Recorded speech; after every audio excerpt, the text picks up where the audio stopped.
Every day on this channel, we go through everything that the president talked about on Truth Social in the last 24 hours, without a political bias or a narrative. I'm your host, Isaac, and let's get right into it. So the big news from today regards Trump accounts in Iran, but we'll start with the Trump accounts. The White House shares this, saying Trump accounts jumpstart the American dream. It's a pro-family initiative that will help millions of Americans harness the strength of our economy to lift up the next generation, and they'll really be getting a big jump on life. And Trump reposted this, and they also shared this quote from Trump that says, "I believe that Trump accounts will be remembered as one of the most transformative policy innovations of all time." And this is from Donald Trump's Trump account summit that he held today. If you guys are unaware, these are $1,000 accounts given to every newborn American child that can't be accessed until they're 18 years old. And so let's take a look at Trump speaking about that. We're going to give every newborn American child a financial stake in the future, head start at life, and a fair shot at the American dream, something people don't talk about so much, at least not for the last 4 years they haven't been, but now they're talking about it big. This last period of time, it's been unbelievable. We're going to put $3 to $4 trillion of wealth into the hands of young Americans who otherwise would have really started out with nothing. It's really an amazing thing because it gives young children that start out with really nothing, and we gives them, boy, it's more money than anybody could imagine. From their standpoint, they'll have a real start in life. And that's why decades from now, I believe the Trump accounts will be remembered as one of the most transformative policy innovations of all time. So we heard about those Trump accounts, which Trump says is a big deal. Now let's talk about Iran, because Trump says a massive armada is heading to Iran. It's moving quickly with great power, enthusiasm, and purpose. It is a larger fleet headed by the great aircraft carrier Abraham Lincoln than that sent to Venezuela. Like with Venezuela, it is ready, willing, and able to rapidly fulfill its mission with speed and violence if necessary. Hopefully, Iran will quickly come to the table and negotiate a fair and equitable deal. No nuclear weapons, one that is good for all parties. Time is running out. It is truly of the essence.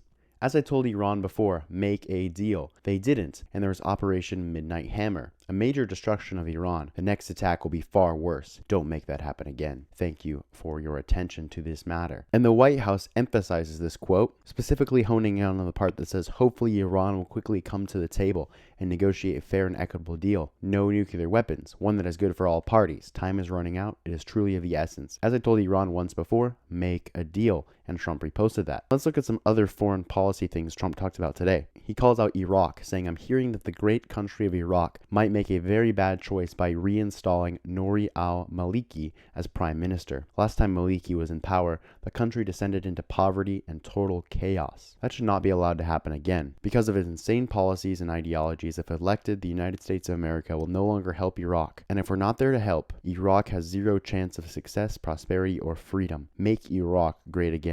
So there's some huge things happening on the foreign policy front, but there's also some huge things happening on the domestic policy front. The White House says President Donald J. Trump announces John Deere will be building 2 new major factories in the United States, including a $70 million factory in North Carolina to move excavator production back to America. And Trump sheds light to Holocaust Remembrance Day, saying this International Holocaust Remembrance Day and every day, we honor their enduring resilience, faith, and strength, and we recommit to the sacred truth that every human being is made in the holy image of God. And this is a recap of the President of the United States with Fox News' Will Cain. You know, we have Tom Homan there now. We put him in there. He's great. And they met with the governor, the mayor, everybody else, and we're going to de-escalate a little bit. These are paid insurrectionists. These are paid agitators. These people aren't normal, like that, you know, they're incensed about anything. How do you get incensed when you go into a state and you're taking criminals out? You're taking monsters out. You notice they don't mention affordability anymore. Prices were way high. Now I've got the prices down, and they're going down still further. But think of it. We brought fuel from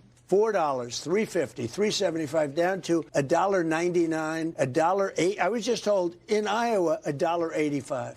Millions of people were let in through the border by Biden. The problem is I gave you the best border in the history of our country. Nobody wants to talk about it anymore. You know, I did it a long time ago. I was able to do it within 3 months of taking office. I had that border locked. Tariffs have been indispensable towards success. We've taken in $600 billion in tariffs. I gave the farmers $12 billion last week. So what's happening is we're getting a tremendous amount of business coming to this country, and they're coming in fast and sharp. And if we catch a lot of this fraud, and I felt it for a long time, but now we know what's happening. And the answer is, yeah, there will be accountability. We want safe cities and states. We want a safe country. And again, We just got a report done by Democrats that the country is the safest ever recorded. So that brings us to immigration. We heard yesterday how Mayor Jacob Frey called Trump, saying that he wanted to work together in some capacity. But today, Trump says, surprisingly, Mayor Jacob Frey just stated that Minneapolis does not and will not enforce federal immigration laws. This is after having had a good conversation with him. Could somebody in his inner sanctum please explain